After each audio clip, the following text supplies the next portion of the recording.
Welcome all of you for day 20 of Gita Recital Challenge. Let us begin with prayers.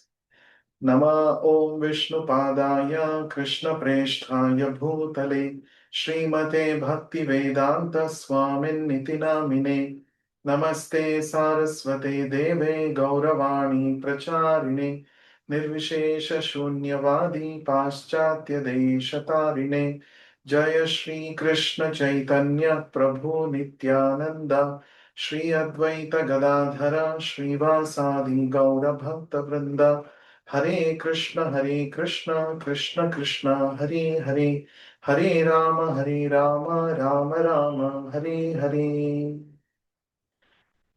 Let us begin today's session by reading an interesting quote from the Bhagavad Gita as it is by Srila Prabhupada.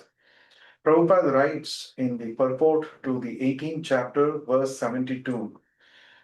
Actually, anyone who hears Bhagavad Gita from a bona fide spiritual master like Krishna or his representative will find that all his ignorance is dispelled.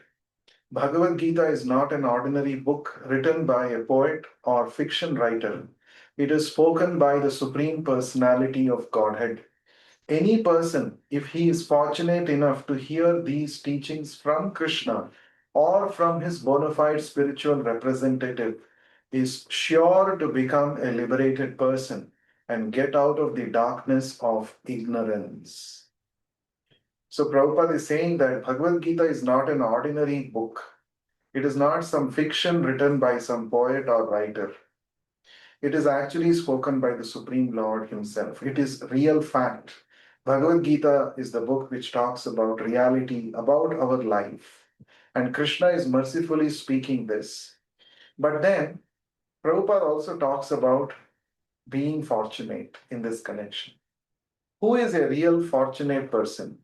Prabhupada says, if one is fortunate enough to hear these teachings from Krishna or from his bona fide spiritual representative. So that is the fortune. To Arjuna was really fortunate because he heard Krishna directly. He heard the Bhagavad Gita as Krishna spoke to him directly. But we can also become fortunate if we approach a bona fide spiritual master who is coming in the same parampara system from starting from Krishna. So Prabhupada is one such bona fide spiritual representative. He is the Acharya coming in the parampara starting from Krishna himself. So hearing from Srila Prabhupada, reading Srila Prabhupada's purports is same as hearing to Krishna directly.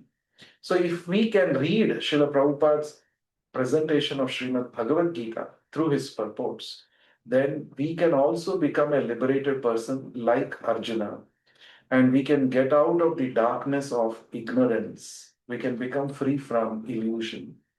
So, otherwise, if we try to read Bhagavad Gita on our own by speculation, or if we read the speculations of those who are not representing Krishna properly, then we get misled. In the name of knowledge, we get more ignorance only. Therefore, we should be very careful to read Bhagavad Gita as it is. So now let us proceed now to another interesting shloka from the 7th chapter of the Bhagavad Gita. In this shloka, Lord Krishna is talking about four kinds of unfortunate people who do not approach Krishna. And they are called Dushkrutinaha, miscreants. So this is from the 7th chapter of the Bhagavad Gita. And Krishna says in the 15th shloka, Namam dushkrutino mudha prapadyante naradhamaha mayaya pahrita jnana asuram bhavamashritaha. Krishna says, those miscreants who are grossly foolish, lowest among mankind, whose knowledge is stolen by illusion, and who partake of the atheistic nature of demons, do not surrender unto me. So, four kinds of people Krishna describes do not surrender to Krishna. They do not approach Krishna. Why they do not approach Krishna? Because they are dushkrutinaha. They are miscreants. So Krishna talks about four kinds of miscreants in this shloka. Kruti means to do some work. Dushkruti means to do a work which is forbidden, a work which is not proper to be done. When we engage in such work, then we are called Dushkrutinaha. So, who are these Dushkrutinaha? First one, Moodha. Moodha means those who are grossly foolish. So, foolish people will never go to Krishna. What do you mean by this foolish? They may be passing on as great, uh, great persons in this world. They may be also great scholars, but those who are devoid of any bhakti towards the Lord, they are actually foolish.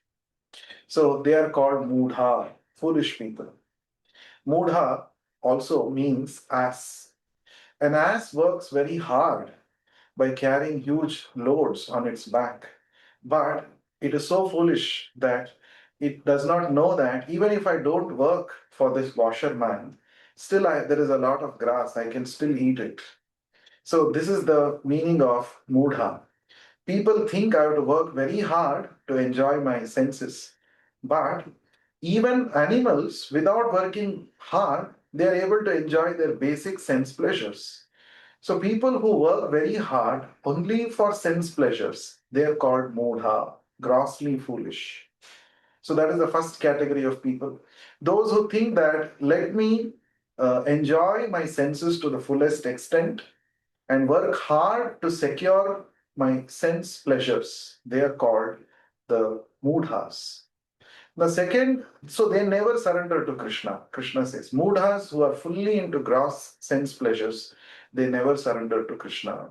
That means we should not fall into this trap of moodha, becoming a moodha. Those who think that sense pleasure is the goal of life, they will never come to Krishna. That is the first category of miscreants. The second category of miscreants, they are called Naradhama, lowest among mankind. Who is the lowest among mankind? Even after getting this wonderful human form of life, if one simply behaves like animals, such a person is called Naradhama, the lowest among mankind. Such Naradhamas, they are very expert in material activities. They think that I can become very happy, I can make people around me very happy by working very hard, by securing all comforts of this world, but they never think about what is the purpose of human life. Such people are Naradhama, the lowest among mankind. In fact, the Bhagavatam says such people are called Dvipada Pashu, two-legged animals. Animals are only engaged in eating, sleeping, mating, and defending. The Naradhamas are those human beings, even after getting human life, they don't inquire about the actual purpose of human life. They're very busy, expertly engaging themselves in the same four activities which animals are doing. They are called Naradhama, the lowest among mankind. So the Naradhamas also do not engage in devotional service, they don't come to Krishna. And then Mayaya Apahrita Jnana, those whose knowledge is stolen by illusion. They think that they are very knowledgeable, they are great panditas, scholars, but actually their knowledge has been stolen away by illusion. That means they are bewildered.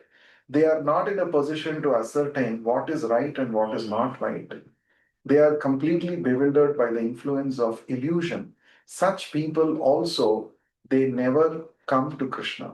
We see many great leaders, they themselves are illusioned. They do not know what is the purpose of human life, but they pass on to be great leaders. Such people are examples for Mayaya Apahrita Jnana. Their knowledge is stolen by illusion. They are bewildered without having a conclusive understanding about what to do, what not to do, such people. And then Asuram Bhavam Ashritaha, those who have taken shelter of the atheistic principles. Asura means one who is a demon, one who does activities for the ruination of this world, one who brings miseries to others in this world. They are called Asuras. Suras are the opposite.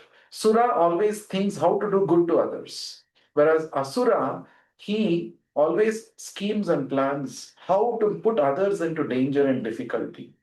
So sometimes people use the modern technology also to create miseries for others. Such people are called asuras.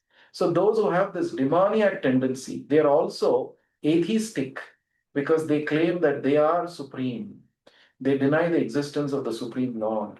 Such people are called Asuram Bhavam Ashrita. So Lord Krishna is analyzing that these four kinds of people never come to me. They don't take shelter of me. They don't surrender unto me. And that is why they cannot overcome the influence of Maya. You remember yesterday we learned the shloka, Daivi Hesha Gunamayi. Krishna says, if you surrender to me, you can overcome the influence of Maya. But these four kinds of dushkrutinaha, four kinds of people who are miscreants, they can never come out of the influence of Maya because they never surrender to Krishna. So in this shloka, Krishna is warning us, do not become a dushkrutinaha of any of these four categories. Then it becomes very difficult for you to come back to me and re-establish your loving relationship with me. So let us learn this shloka. Please repeat after me.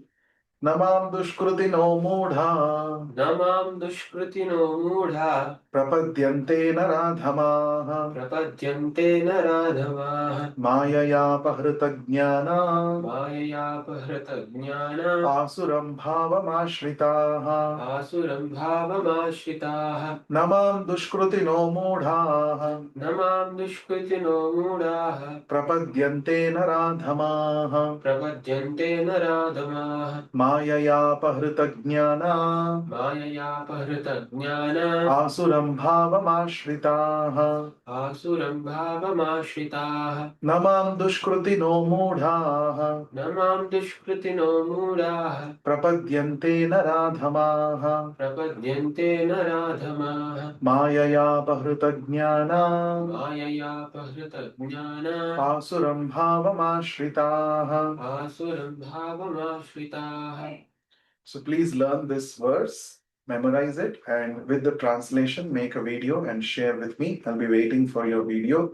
And also, please do not forget to comment in one line your learning from today's verse.